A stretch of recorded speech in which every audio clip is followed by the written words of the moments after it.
Bonjour et bienvenue dans ma chaîne. Aujourd'hui, je vais vous expliquer l'ordre de réactivité des halogénures d'alkyle dans les réactions E2 et E1.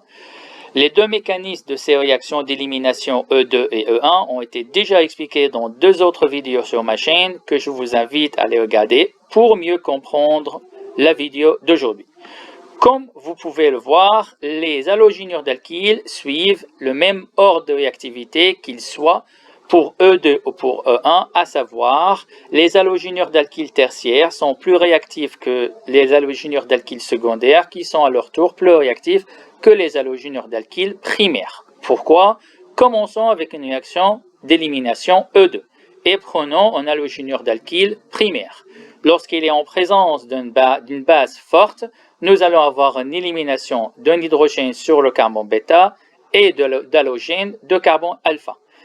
Et la réaction se passe de la manière suivante avec la formation d'une double liaison entre le carbone bêta et le carbone alpha.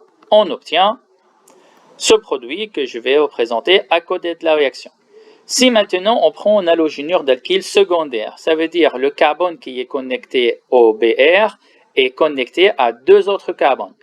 J'ai déjà expliqué dans une autre vidéo que cette réaction me donne deux produits, un produit majoritaire et un produit minoritaire. Je vais m'intéresser ici seulement au mécanisme du produit majoritaire, ça veut dire l'élimination de cet hydrogène-là sur le carbone bêta et de ce BR sur le carbone alpha. Si on regarde à gauche, on voit qu'il y a un autre hydrogène bêta qui va nous donner le produit minoritaire, mais nous allons juste maintenant voir le mécanisme d'élimination qui me permet d'avoir le produit majoritaire. Le voici que je vais mettre à droite et là j'ai vite fait représenter le produit secondaire que je ne vais pas garder. Prenons maintenant un halogénure d'alkyle tertiaire, ça veut dire le carbone qui est connecté au BR est connecté à trois autres atomes de carbone. Et je vais aussi m'intéresser seulement au produit majoritaire, ça veut dire à cette élimination. Si on effectue cette élimination, on obtient ce produit majoritaire que je vais représenter à droite avec un produit minoritaire que je ne vais pas garder sur l'écran. Donc, les trois produits qu'on obtient ici, ils ont tous une double liaison. Regardons ces doubles liaisons et regardons le nombre de substitutions autour de ces doubles liaisons. Pour la première molécule, cette double liaison n'a pas de substitution. Pour la deuxième molécule, on voit bien que la double liaison est connectée à deux carbones, ça veut dire qu'elle est doublement substituée. Mais la troisième molécule, elle est triplement substituée. Et selon la règle de Zaitsev, qui dit que plus la double liaison est substituée, plus la molécule est stable, ça veut dire notre molécule pour la troisième réaction est le produit le plus stable. Et lorsque on fait des réactions en chimie, si on obtient un produit stable, la réaction va plus vite.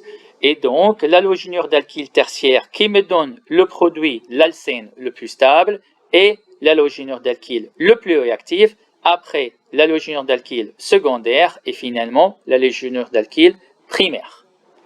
Regardons maintenant le mécanisme et la réaction d'élimination E1. Le mécanisme et commençons aussi avec un halogénure d'alkyle primaire.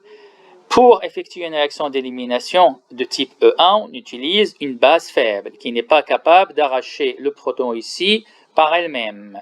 Il faut attendre le départ de BR par lui-même et après la formation d'un carbocation. Et comme le carbocation formé ici est primaire, il ne peut pas être formé car les carbocations primaires ne sont pas stables. Donc la réaction ne peut pas continuer et normalement on n'obtient pas de produit. Regardons maintenant un halogénure d'alkyle secondaire. Donc, on utilise une base faible et on attend le départ de BR.